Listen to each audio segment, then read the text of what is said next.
સુરત સલાબતપુરા હદમાં વ્યાજખોર ઈસમે યુવકને ધમકી આપતા યુવકે આપઘાત કરી લીધો હતો, જ્યારે સમગ્ર મામલે સલાબતપુરા પોલીસે વધુ તપાસ શરૂ કરી હતી.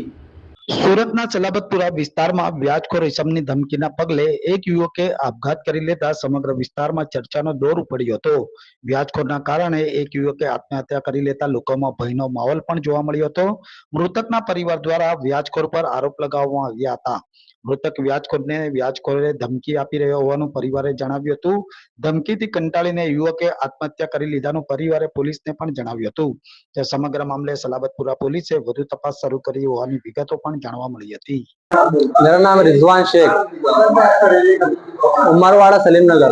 क्या मेरे भाई ने कुछ ब्याज से पैसा लिया था, तो ब्याज वाले ने उसको बहुत टॉर्चर करा। तो मेरा भाई ने दवाई पी ली। इरफान मस्तान शेख, उमरवाड़ा सलीम नगर। रिक्शा चलाता है, किसी से ब्याज से पैसा लिया था 200 रुपये रोज से। 10-15 दिन उसको पैसा नहीं दिया उसने, तो उसने ज्यादा हैरान कर दिया था, तो उसने पी लिया।